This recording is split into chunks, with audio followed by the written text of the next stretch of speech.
구약 성경 아모스 5장입니다. 구약 성경 아모스 5장 7절부터 보겠습니다. 아모스 5장 7절로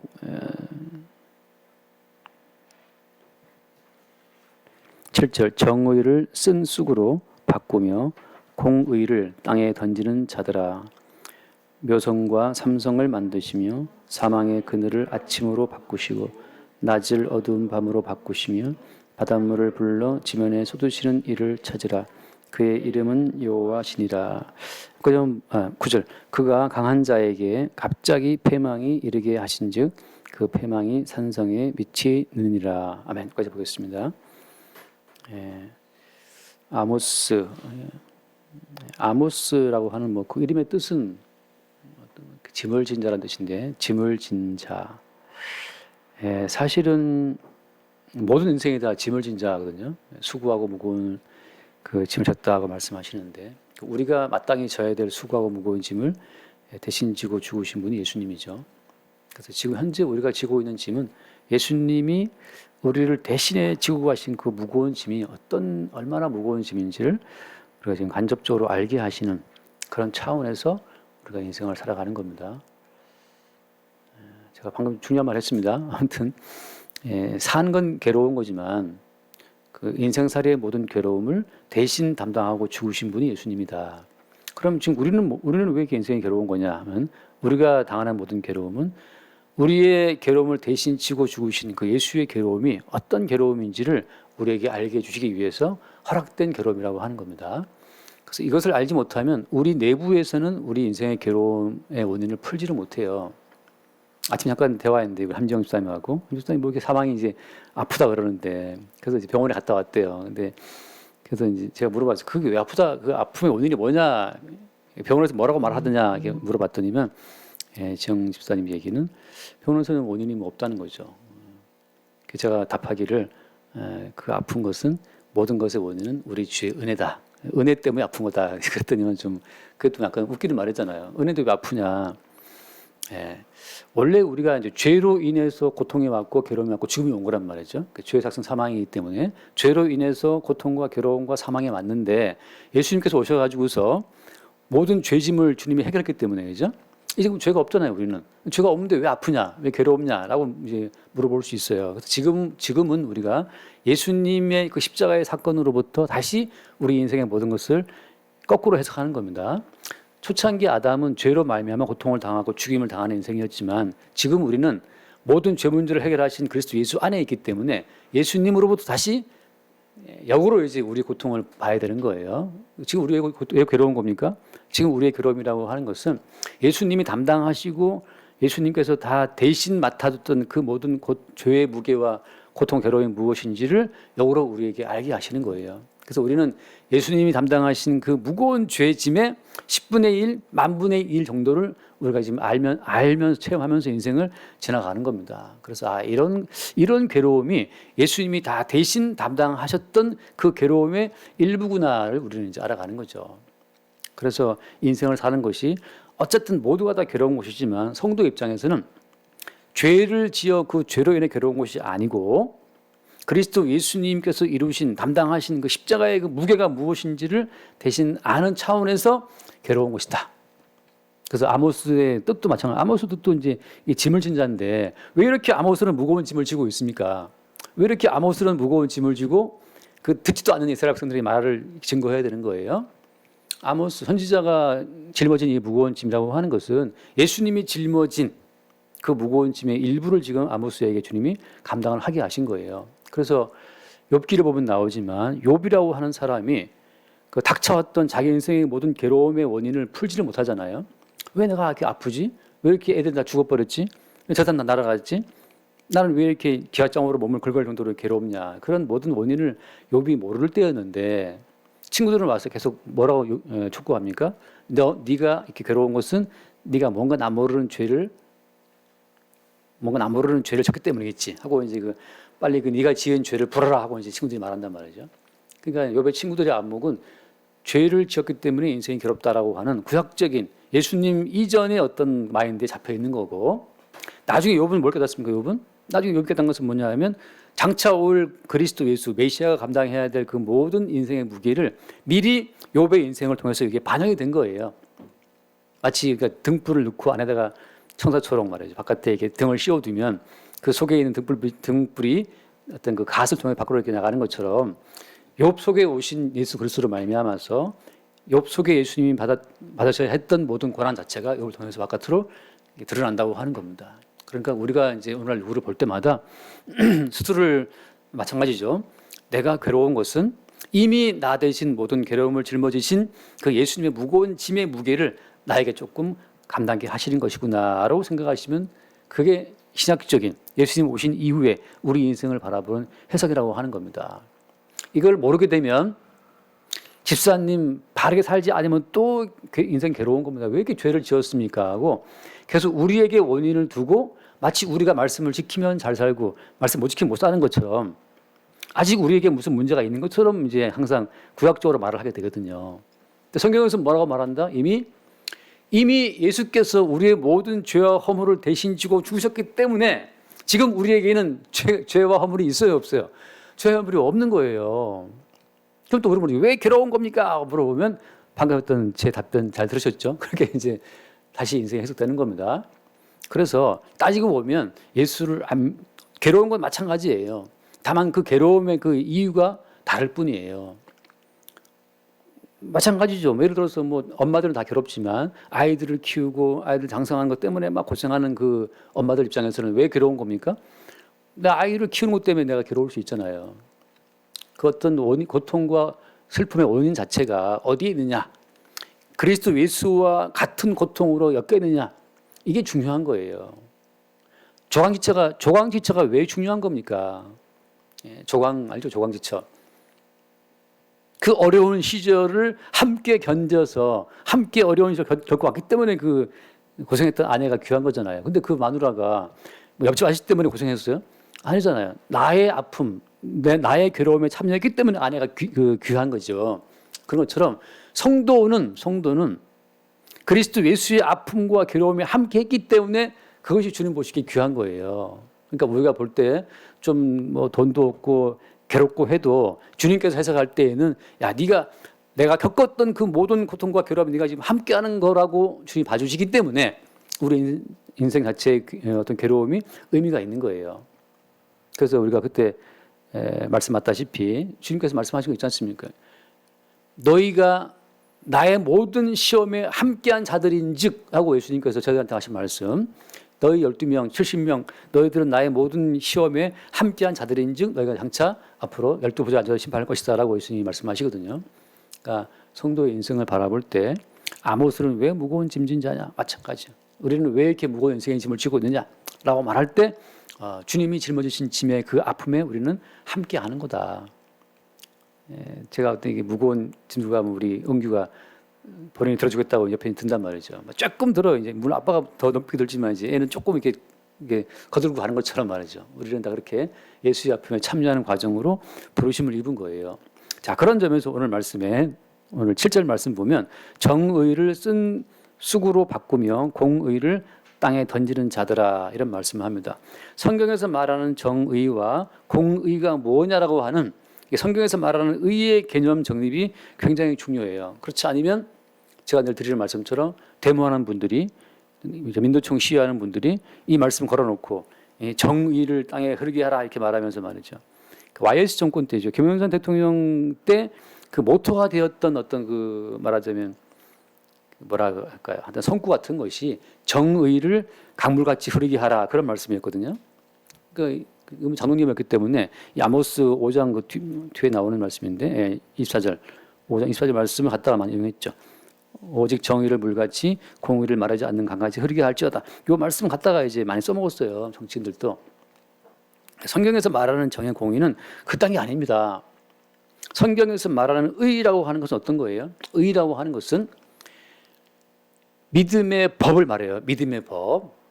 성경에서 말하는 모든 의는 그리스도 예수를 믿는 믿음으로 말미암아 의를 얻는, 그러니까 그리스도 예수의 십자가의 죽으심 빼고서는 성경에서 의가 없어요. 잠깐 로마서 3장 말씀 봅시다. 로마서 3장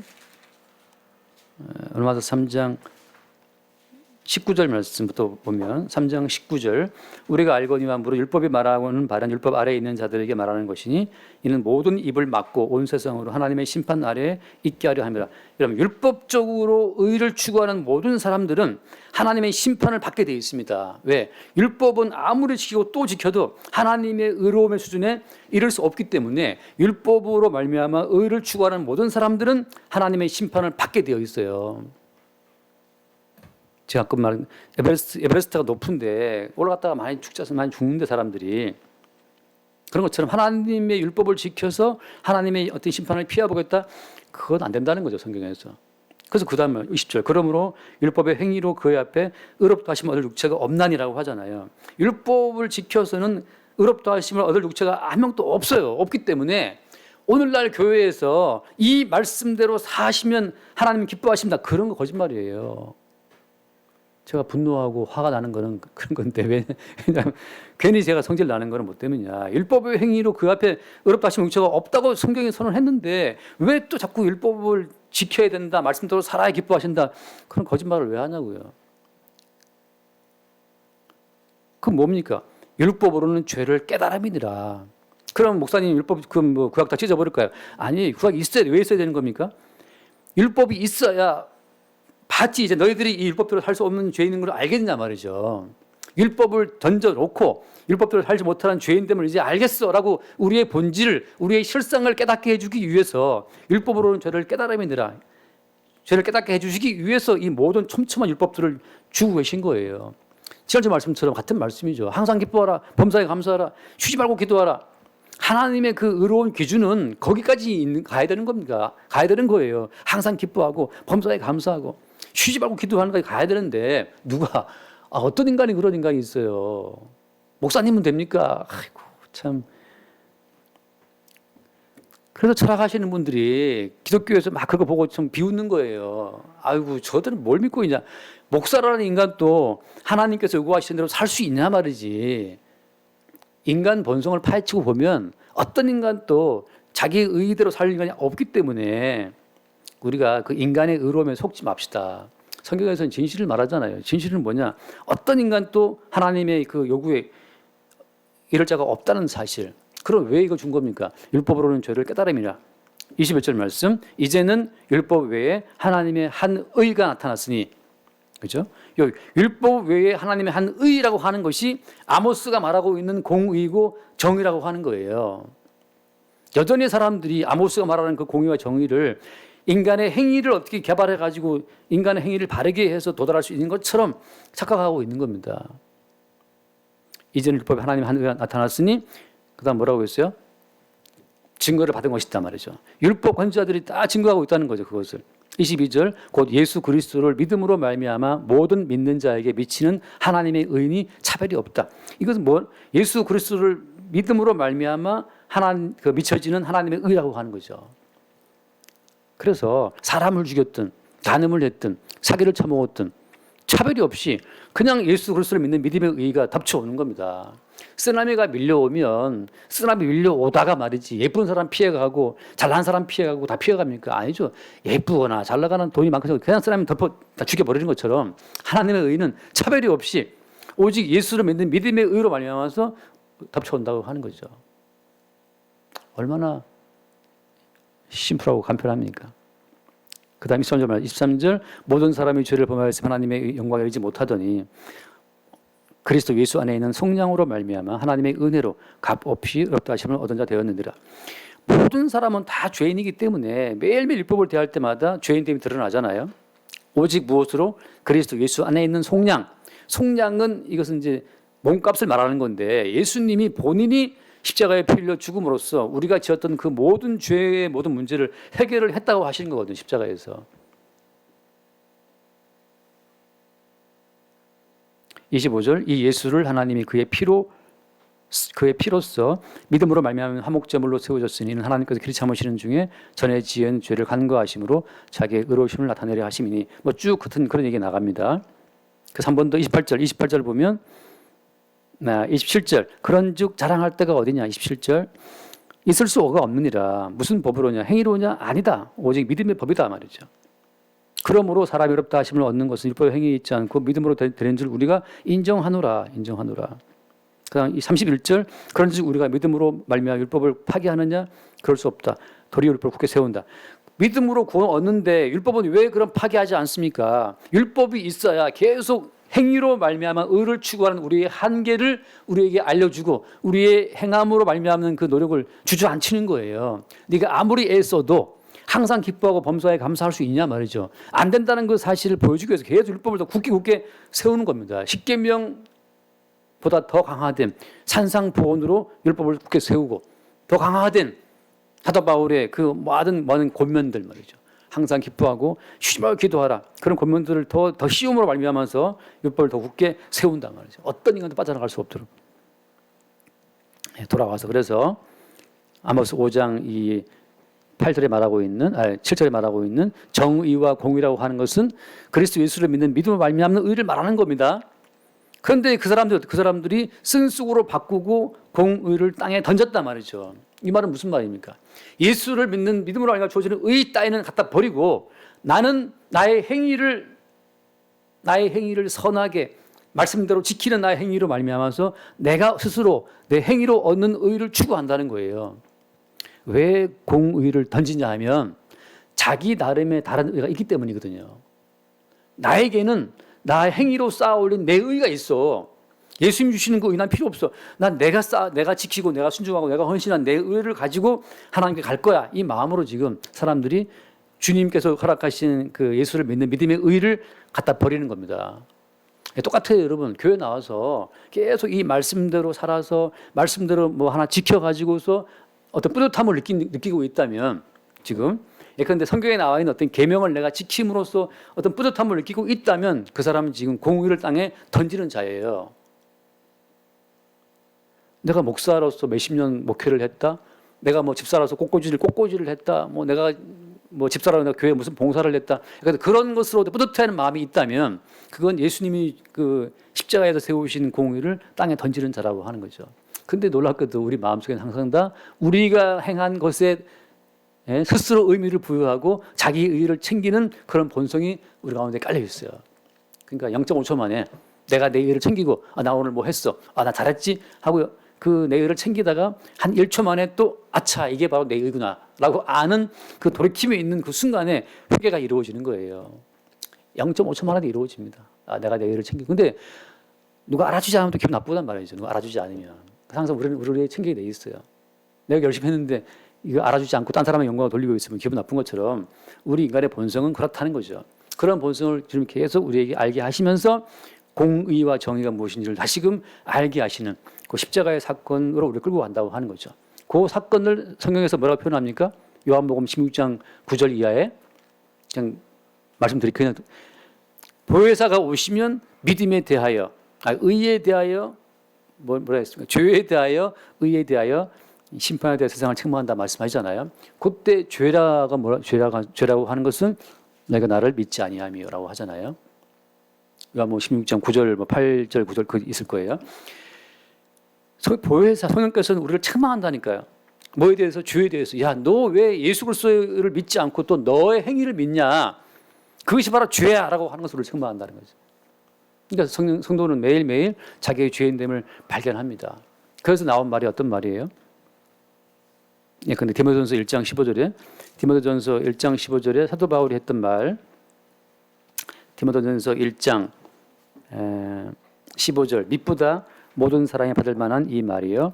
그리스도 예수께서 죄인을 구원하시려고 세상에 임하셨다 하였도다. 죄인 중에 내가 괴수니라. 제가 늘 드리는 말씀처럼 이 죄인 중 괴수라는 이 말은 시제가 현재형이에요. 현재 내가 죄인 중 괴수라고 하는 거죠. 왜 사도 바울은 자기를 그 죄인 중 괴수라고 생각하는 겁니까? 끝없는 자기 행위로 말미암은 의가 떠오르기 때문에요. 잠깐 말씀 하나 또 봅시다. 고린도 후서를 보면 이거 주지 않았지만 그냥 고린도 후서 그 12장에 보면 들어도 됩니다. 고린도 후서 12장 고린도 후서 12장 7절 말씀 보면 12장 7절 여러 계시를 받은 것이 지극히 크므로 너무 자만하지 않게 하시려고 내 육체의 가시 그 사탄의 사자를 주셨으니 이는 나를 쳐서 너무 자만하지 않게 하려 하십니다. 사도 바울이 너무 받은 게 너무 많아요. 너무 받은 게 너무 많아서 그것 때문에 교만할 수 있다고 하는 거죠. 다시 말하면 사도 바울의 내면에 끝없이 자기가 경험하고 체험한 것 때문에 자만하는 마음이 올라왔다는 뜻이거든요. 그 자만하는 마음이 올라오니까 주님께서 육체의 가시를 주셔갖고 그 자만을 못 올라오게 눌러버리신 거거든요. 육체를 입고 일어나는 우리 마음에서는 계속 행위로 말미암는 자기 가치를 챙기고 내 의를 챙기는 본능은 올라오게 돼 있다라고 하는 사실을 여러분 그거를 늘 인정하시기 바랍니다. 커피 한 잔을 사도 그죠? 밥 한 끼를 사도 그죠? 선물을 하나 해도 거기에 따라오는 어떤 자기 자신의 의를 챙기는 것이 인간이기 때문에 선거철에 뭐 하나 얻어 먹어도 그 부담이 된단 말이죠. 그런 것이 인간이라서 나는 내 의는 안 챙겨. 그런 자기도 모르는 소리 하지 마시고 항상 우리는 내 의를 챙긴다는 사실을 인정하심과 동시에 이래서 주님께서는 보혜사는 우리가 죄인됨을 끝없이 알게 하시면서 우리를 속량하신 예수의 은혜를 바라보게 하시는구나 하고 우리가 알아가는 겁니다. 돌아와서 이제 사실 오늘 핵심만 그게 아닌데 8절 아모스 5장 8절 묘성과 삼성을 만드시며 사망의 그늘을 아침으로 바꾸시고 낮을 어두운 밤으로 바꾸시며 바닷물을 불러 집안에 쏟으시는 이를 찾으라. 그의 이름은 여호와시다. 이게 뭔 말입니까 갑자기? 왜 정의와 공의를 말씀하시다가 뜬금없이 묘성과 삼성 이 밤하늘의 별자리를 말씀하십니까? 묘성은 황소 자리네, 삼성은 오리온 자리네, 그런 말이 있는데 그건 중요한 것이 아니고 찾아보시면 다 나오니까 이 모든 별자리를 운행하시는 그 뜻은 어디에 있다고 하는 겁니까? 왜 하나님께서 여전히 별들은 그 자리에 있게 하시고 어떤 때는 사망의 그늘을 아침으로 바꾸기도 하시고 어떤 게 낮을 어두운 데로 바꾸기도 하시고 이 모든 천지 만물 삼라만상의 모든 이 조화를 이 모든 만물의 어떤 운행 자체를 주님께서 하시는 그 이유가 뭐 때문이냐라는 것을 우리가 알아야 됩니다. 왜 해는 뜨고 해가 지는 거예요? 왜 달 뜨고 달 지는 겁니까? 왜 우리는 아침 돼서 일어나서 밥 먹고 또 교회 나오고 왔다 갔다 하는 거죠? 성경에서 말하는 이 모든 만물에 대한 이치를 우리에게 말씀하실 때 그 이유가 어디 있을까요? 자, 잠깐 다시 한 말씀 봅시다. 요걸 비슷한 말씀 마태복음 5장을 보면 연결을 할 테니까 이제 잘 들어보세요. 마태복음 5장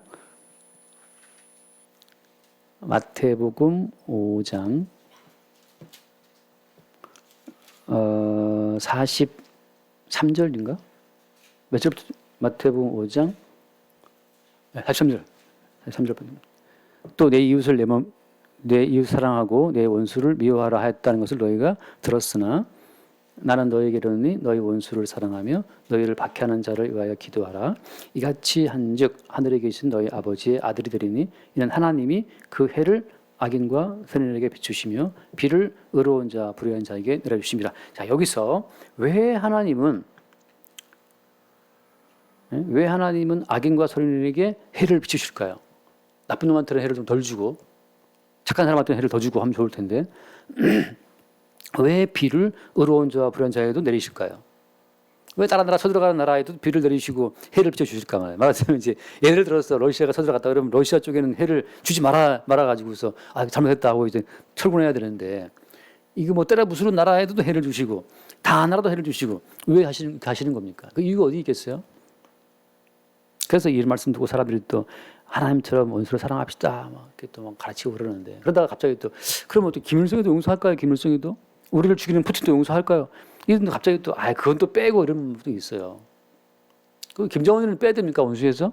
내 원수를 미워하라 들었지만 나는 너희를 원수를 사랑하며 박해한 자를 위해서 기도하라 했단 말이죠. 이 말씀 그대로 그럼 원수를 사랑한다 할 때 원수가 내 돈 다 떼먹어가지고 나를 부도에 맞게 한 그 원수까지도 나를 사랑해야 되는 겁니까?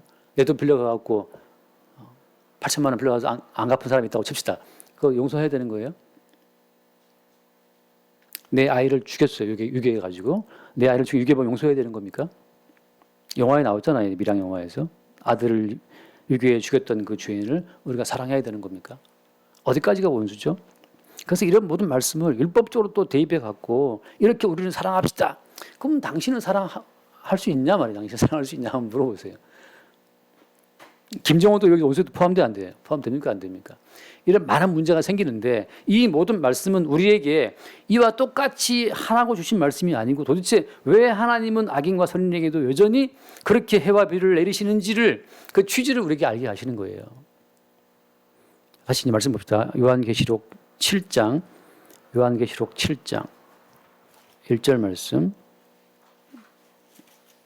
요한계시록 7장 1절 말씀 봅시다. 왜 모든 만물이 그 자리에서 말이죠. 왜 태양은 그 자리에 떠나지 않고 계속 일정한 자리에서 일정한 빛을 우리 가운데 보내고 있는 것이냐. 왜 별은 그 삼성과 묘성은 그 자리에서 계속 일정하게 지구 주변에서 우주의 질서를 잡고 있냐 말이죠. 7장 1절. 이 일 후에 내가 내 천사가 땅 내 무퉁이에 선 것을 보니 땅의 사방에 바람을 붙잡아 바람으로 하여금 땅에나 바다에나 각종 나무에 불지 못하게 하더라. 이게 말씀 보면 나오지만 천사들이 지금 땅의 사방에 바람을 잡고 있어요. 그 말은 뭐냐면 모든 땅의 자연 환경 자체가 일정한 질서를 유지하도록 천사들이 지금 잡고 있다는 뜻입니다. 바다에나 각종 나무에 불지 못하게 어떤 격렬한 무질서한 바람이 못 불고 잡고 있는 건데 2절 말씀 또 봄에 다른 천사가 살아계신 하나님의 인을 가지고 해돋는 도로부터 올라와서 땅과 바다를 해롭게 할 권세를 받은 데 천사들에게 향하여 큰 소리로 외쳐 3절 이르되 우리가 우리 하나님의 종들의 이마에 인치기까지 땅이나 바다나 나무들을 해하지 말라 하더라. 여기 보면 언제까지? 하나님의 종들의 이마에 인칠 때까지 땅이나 바다나 나무나 해치지 말라는 거죠. 묘성과 삼성이 그 자리에 있고 해가 일정한 시간에 뜨고 비가 일정한 때에 따라 내리고 하는 이 모든 자연 만물이 이 질서 가운데 움직이는 그 모든 것들은 뭐 때문이다? 하나님의 종들의 이마에 인치기까지, 다시 말하면 모든 만물의 질서라고 하는 것은 하나님의 종들을 찾아서 그들의 이마에 인치기 위한 하나님의 준비 과정이에요.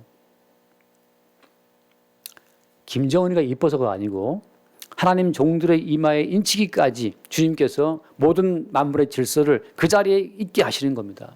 그래서 그 다음 말씀 내가 인침받은 자의 수를 들으니 이스라엘 자손의 각 지파 중에서 인침받은 자들이 14만 4천이 그 유명한 숫자가 나오는 거죠. 그러니까 대표적인 숫자를 말하는 거고 또 그 이해 봅시다. 9절 말씀 9절 이 일 후에 내가 보니 9절입니다. 거기 요한계시록 7장 9절 이 일 후에 내가 보니 각 나라와 족속과 백성과 방언에서 아무도 능히 셀 수 없는 큰 무리가 나와 흰 옷을 입고 손에 종려 가지를 들고 보좌 앞과 어린 양 앞에 서서 큰 소리로 외쳐 이르되 구원하심이 보좌에 앉으신 우리 하나님과 어린 양에게 있도다. 자, 누굽니까? 셀 수 없는 큰 무리들. 뭘 입고 있어요? 흰 옷을 입고 있다 하잖아요. 이 흰 옷 입은 자들이 누구냐라고 이제 지난주에 헤맸단 말씀인데 7장 14절 내가 말하기를 내 주여 당신이 아시나이다 하니 그가 나에게 이르되 이는 큰 환난에서 나오는 자들인데 어린 양의 피에 그 옷을 씻어 희게 하였다. 다시 말해서 묘성과 삼성이 그 자리에 있고 또 낮과 밤이 쉬지 않고 운행하고 있고 그리고 하늘의 태양이 일정한 시간에 뜨고 지고 하는 이 모든 만물의 질서가 유지가 되는 그 이유는 뭐 때문이냐? 어린 양의 피에 그 옷을 씻어 희게 되는 백성들을 다 끄집어낼 때까지예요. 구원받은 백성들의 수가 찰 때까지 모든 만물 자체는 제자리에서 질서 있게 운행을 할 겁니다. 여기서 많은 과학자들이 아무리 연구를 많이 한다 하더라도 우주의 수명이 어떻다 뭐 떠들어도 그건 다 추측이고 아무도 몰라요. 왜 해가 뜨는지 왜 해가 지는지 지구가 왜 도는지 온갖 가설은 있지만 아무도 알지 못하죠. 다만 성경에서 뭘 말하고 있느냐? 하나님의 종들의 이마에 인칠 때까지 어린 양의 피로 그 옷을 씻어 희게 되는 날이 나올 때까지 주께서 이미 예정하신 구원받은 백성들을 다 한출할 때까지 질서가 존재한다고 하는 겁니다. 그래서 예를 들어서 또 그 하나 말씀 하나 보겠습니다. 에베소서 1장을 잠깐 보면 에베소서 1장 이것도 우리가 다 아는 말씀이기 때문에 에베소서 1장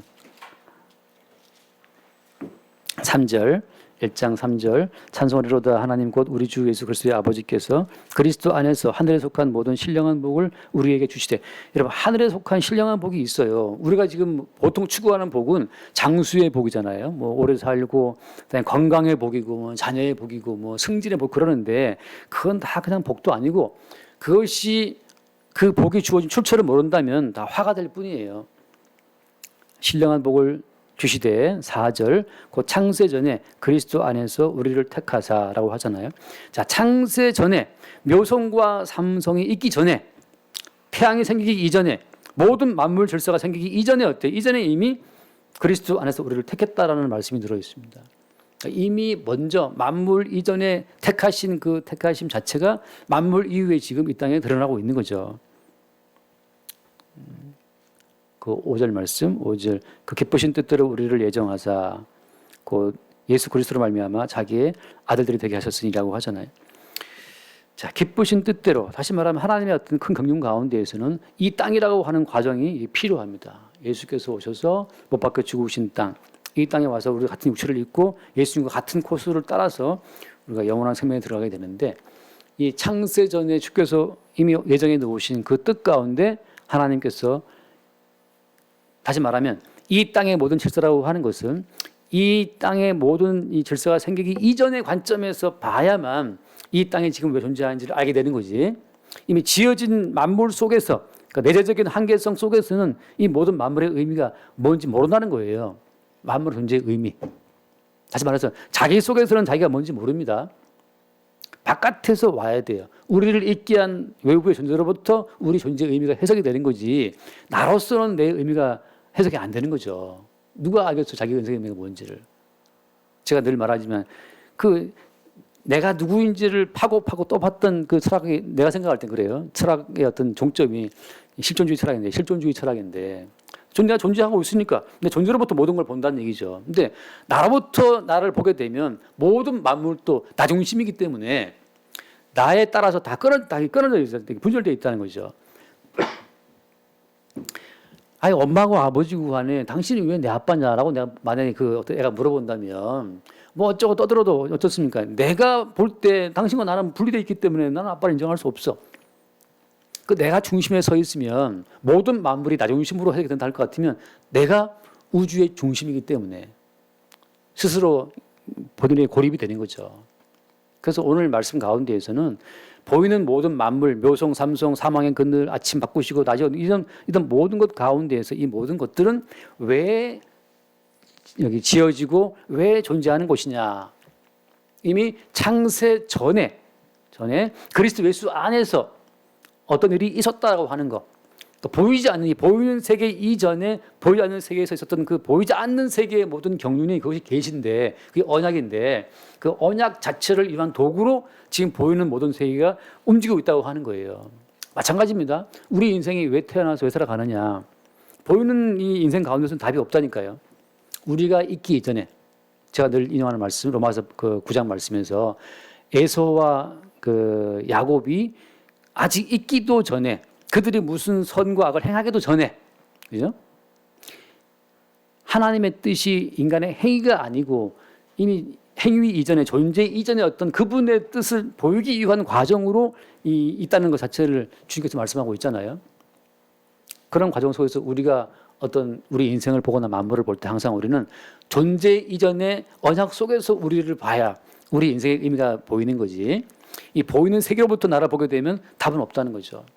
그래서 항상 우리가 다시 이제 아모스 돌아와서 자 그렇다면 이제 오늘 9절 말씀에 그 이름 여호와다 9절 그가 강한 자에게 갑자기 패망에 이르게 하신즉 그 패망이 산성에 미친다. 강한 자라고 하는 것은 왜 강한 자입니까? 보이는 세계 가운데에서 보이는 것들로 자기의 입지를 확실히 굳힌 자들이 강한 자예요. 보이는 세계에서는 돈 많은 자가 강한 자입니다. 보이는 세계에서는 이 튼튼한 사람이 강한 자고 보이는 세계에서는 권력을 가진 자가 성공한 자죠. 근데 주님께서 뭘 말씀하시는 겁니까? 갑자기 패망에 이르게 하신다. 왜? 뭐 때문이에요? 보이는 세계로 말미암아 모든 일이 벌어지는 것이 아니고 보이지 않는 세계의 목적을 위해서 보이는 세계가 존재하기 때문에 이 보이는 세계를 주님이 깨뜨리시는 거예요. 자, 결론적으로 성도가 인생을 살아갈 때는 어떤 마인드로 이 세상의 모든 일들을 보는 겁니까? 내일 모레 이제 대선인데 어떻게 이재명이 되겠어요? 윤석열이 되겠어요? 누가 되겠습니까? 맞춰보십시오. 자, 성도에게 답은 뭐냐 하면 이재명이 되든 윤석열이 되든 그건 이미 보이지 않는 세계에서 보이는 세계를 설계하신 주의 뜻대로 되는 건데 거기서 우리는 성도는 뭘 바라보는 겁니까? 아, 보이지 않는 주님이 저 인간을 저렇게 하게 했구나라고 하는 것을 보면 끝이에요. 거기서 이 성도 입장에서는 모든 것이 이미 창세 전에 이미 모든 것을 계획해 놓으신 그분의 계획이 보이는 세계에 차근차근 전개될 뿐이기 때문에 성도 입장에서는 흔들릴 것이 아무것도 없어요. 누가 되어도 오케이예요. 오케이.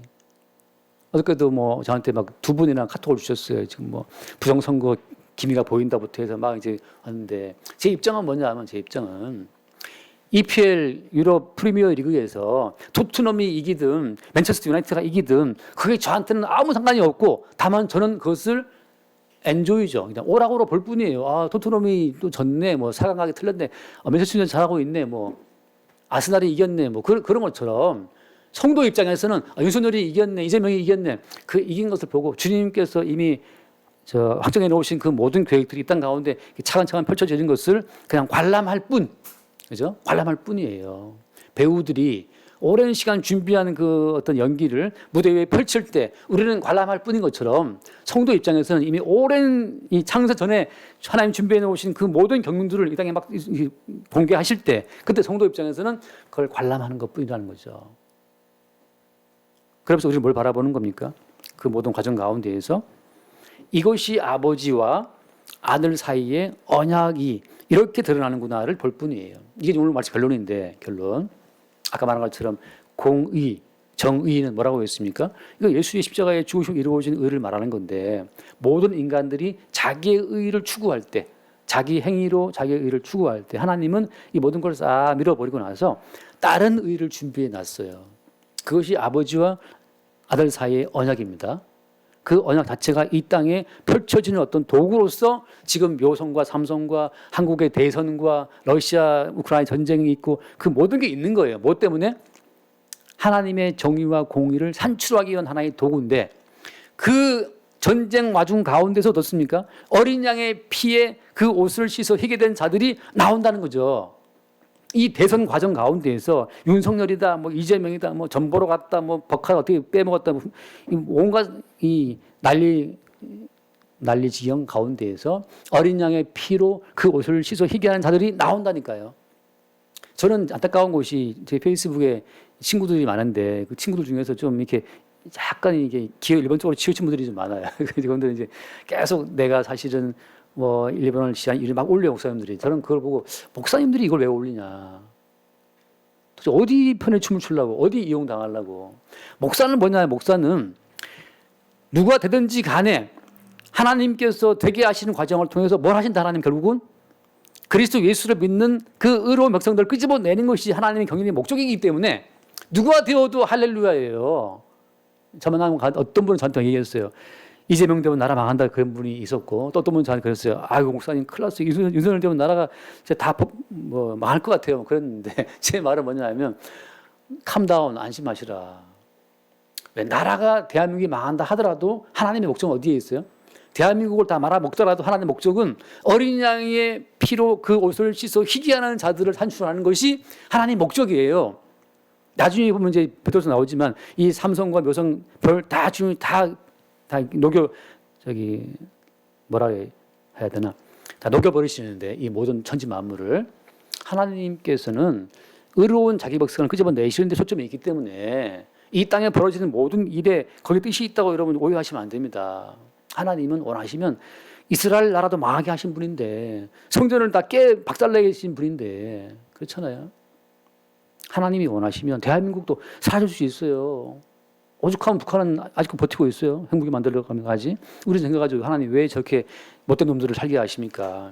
아니죠. 하나님의 목적은 따로 있어요. 어쨌든 이 땅은 다 사라질 것들이고 이 모든 과정을 통해서 의로운 백성을 끄집어내시면 그것으로 충분히 하나님 천사를 보내서 땅의 네모퉁이에 바람을 잡고 있으라. 언제까지? 어린 양의 피에 그것을 희결절을 나올 때까지 주님이 하시는 거죠. 따라서 우리는 뭐 어디로 가도 그냥 아멘이에요. 뭐 이재명이 됐든 윤석열 됐든 다 아멘이 갑자기 허경이 돼도 뭐 우리는 아멘입니다. 허경이 되면 뭐 돈 준다니까 받으면 되고 초점은 어디에 있다? 주님의 의로운 백성들을 산출하는 거기에 그 목적을 두고 하나님 모든 만물을 지금도 움직이고 있다는 사실. 그 사실이 우리 가운데 어떤 담대함과 평안될 수 있기를 바랍니다. 내 욕심 따라 움직이는 게 아니에요. 누구 욕심 따라? 하나님의 계획 따라. 어린 양의 피로 세워지는 그 의를 나타내려고 모든 만물을 지금 통치하고 계시는 그 주의 넉넉한 통치 속에 우리를 맡겨둡시다. 기도하겠습니다. 주님 감사합니다.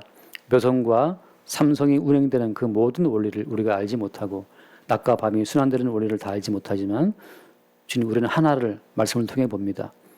어린 양의 피로 그 옷을 씻어 희귀할 의로운 백성을 얻기까지 하나님께서 모든 만물의 질서를 유지하시고 또 운행하신다는 것을 우리가 보고 그 기쁘신 뜻에 또한 우리를 기쁘게 맡길 수 있도록 축복하여 주옵소서.